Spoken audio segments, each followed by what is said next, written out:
اب آ جائیں آپ نماز عیدین کے لیے، تو وہ تو ہوتی 2 رکعت ہے، چاہے وہ عید الاضحیٰ ہو یا عید الفطر ہو، 2 رکعتیں ہوتی ہیں اور اس میں 12 تکبیرات ہوتی ہیں۔ تو داؤد کے اندر حدیث موجود ہے، موطا امام مالک کے اندر موجود ہے کہ 7 تکبیرات سورۃ الفاتحہ سے پہلے پہلی رکعت میں، اور 5 تکبیرات سورۃ الفاتحہ سے پہلے دوسری رکعت۔ یہ طریقہ، اور اگر کوئی بھول جائے تو رکوع کے بعد بھی کر سکتا ہے۔ اس میں طریقہ یہی ہے کہ اللہ اکبر کہہ کے آپ نماز شروع کریں گے۔ اگر آپ نے وضع الیدین کیا ہے تو آپ جب تکبیرات کہیں گے اللہ اکبر تو دوبارہ ہاتھ ماریں۔ اگر آپ ارسال الیدین کر رہے ہیں تو اللہ اکبر یوں 7 تکبیرات کو آپ پورا کریں، اور اس کے بعد یعنی ثنا پڑھنے کے بعد 7 تکبیرات، پھر اعوذ باللہ بسم اللہ پڑھ کے امام نے سورۃ الفاتحہ پڑھ دی، آپ نے سنی ہے۔ اور دوسری رکعت میں امام جب سورۃ الفاتحہ شروع کرنے لگے گا اس سے پہلے وہ تکبیرات کہتے ہیں۔ اگر کوئی پہلے میں بھول گیا ہوا ہے تو دوسرے میں 12 پوری کر لیں گے۔ یعنی یہ زائد تکبیرات ہیں، سنت افضل عمل ہے۔ تو عید کی نماز کے اندر یہ ایک مین چیز ہے۔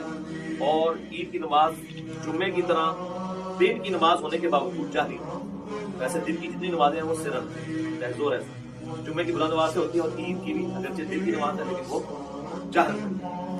دوسرا فرق یہ ہے کہ جمعے میں خطبہ پہلے ہوتا ہے، نماز بعد میں، اور عیدین کے اندر کیا ہوتا ہے؟ نماز پہلے خطبہ بعد۔ باقی وہ آل امیہ نے پہلے شروع کروا دیا تھا، تو بعد میں حضرت علی کے اوپر وہ لانتے کرتے تھے، تو ظاہر سامنے تو صحابہ بیٹھے تھے۔ گھر میں نے بتایا کہ اگر رسال الیدین کر رہے ہیں تو رسال الیدین کریں گے، اگر وضع الیدین کرنا ہے چھوڑنا نہیں ہے، عربی چھوڑتے ہیں مجھے پتا۔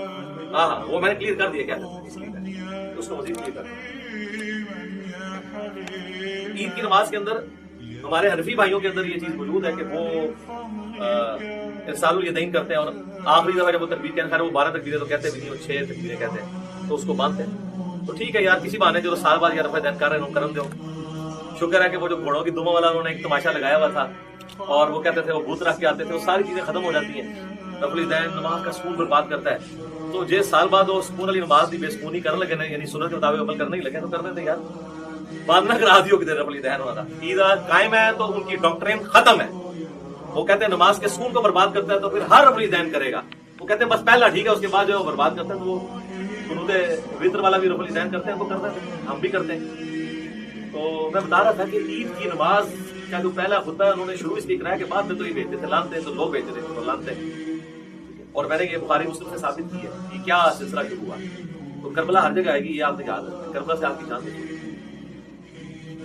تو یہ ہو گیا جناب عیدین کا طریقہ، دونوں عید کی نمازوں کا یہ طریقہ ہے۔ اور نیت سب کے لیے وہی ذہن میں حاضر کر، لوگ نیت یاد کرا رہے ہوتے ہیں کہ جناب یاد کر لو ہے